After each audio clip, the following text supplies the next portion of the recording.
প্রথমেই বলবো যে আজকের এই ঘটনা অত্যন্ত নিন্দনীয় ঘটনা এবং এই ঘটনার তীব্র প্রতিবাদ জানাই, ধিক্কার জানাই। আজকে আমাদের নির্ধারিত কর্মসূচি ছিল, আপনারা জানেন।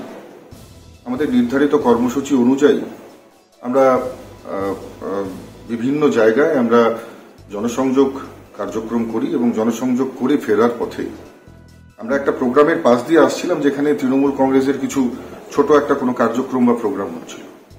কিন্তু হঠাৎ অতর্কিত সেই প্রোগ্রাম থেকে আমাদের গাড়িতে পাথর ছুটে আসতে থাকে এবং একের পর এক পাথর, সেখানে ধারালো অস্ত্র দিয়ে আঘাত এবং আগ্নেয়াস্ত্র তারা হাতে উঠিয়ে বারবার কিন্তু সেখানে এসে হুমকি প্রদর্শন করতে থাকে।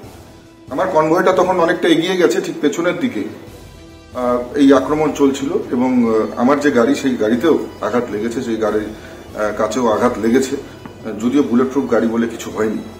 কিন্তু এই ধরনের ঘটনা, দিনহাটার বুকে এই ধরনের ঘটনা, আমি বলবো এটা অত্যন্ত লজ্জার এবং এর জন্য দিনহাটার যে একেবারে আপনারা জানেন যে বিধায়ক, যিনি বারবার মানুষকে হুমকি প্রদর্শন করেন, আজকে দেখা যায় যখন আমাদের কর্মীর গাড়ি ভাঙছিল সেই সময় আমি এবং জেলা সভাপতি গাড়ি থেকে নামি এবং সেখানে দেখি জেলা সভাপতিরও মাথায় ঢিল লাগে, তার চোখে লেগেছে। এবং একটাই কথা বলবো যে উদয়ন গুহ, তার গুন্ডা, তার যে সন্ত্রাসকারী যারা ছিল তৃণমূল কংগ্রেসের, তাদেরকে নিয়ে এগোতে থাকে এবং আমাদের কর্মীর উপর আঘাত করতে থাকে।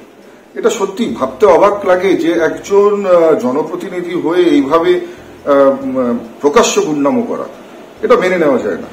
আজকে যখন আমরা আজকের ঘটনা দেখেছি যে উদয়ন গুহর একেবারে সাগরের বিশুধর, তিনি চওড়াহাটে ব্যবসায়ীদের আঙ্গুল উঁচিয়ে হুমকি দিচ্ছে, বলছে সোজা আঙ্গুলে ঘি না উঠলে আঙ্গুল বাঁকা করবে।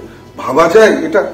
একজন বয়স্ক মানুষ, তিনি বাজারে ঢুকে এই ধরনের হুমকি দিচ্ছে, ব্যবসায়ীদের হুমকি দিচ্ছে। আজকে আগামীকাল আপনারা জানেন হোলির উৎসব রয়েছে, সমস্ত যারা দিনহাটার মারোয়াড়িরা রয়েছেন, সব মারোয়াড়ি কমিউনিটির লোকেরা আগামীকাল হোলি উৎসব পালন করবেন। আর আজকে বন্ধ ডাকলেন।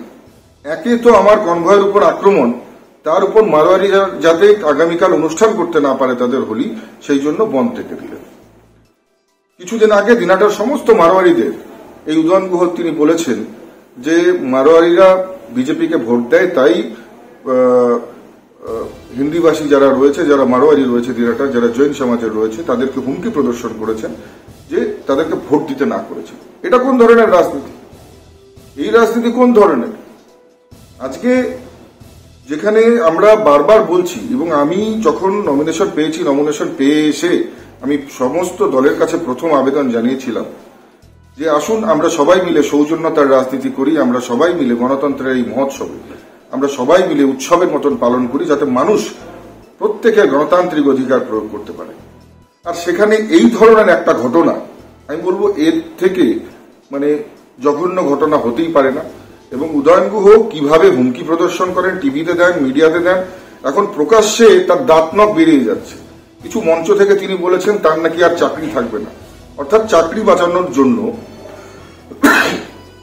হেরে গেলে চাকরি থাকবে না, তাই তার চাকরি বাঁচানোর জন্য, যদি দিনহাটায় বা কুচবিহারে তৃণমূলের লোকসভাপতি হেরে যায়, নিশ্চিতভাবে হারবেই, তাহলে ওনার চাকরি থাকবে না, এটা বারবার উনি মঞ্চ থেকে বলছেন। কতটা ভয়, কতটা আতঙ্ক, কতটা চেয়ারের প্রতি লোভ, কতটা তার পদের প্রতি লোভ। আর সেই লোভ থেকেই আজকে একেবারে রাস্তায় নেমে এই ধরনের গুন্ডামি করছে, দাঁত নখ বেরিয়ে আসছে, প্রাণ নিতে উপক্রম হচ্ছে। সত্যি খুব অবাক লাগছে। নিশ্চয়ই সাধারণ মানুষ এটা দেখছে, বিচার করবে।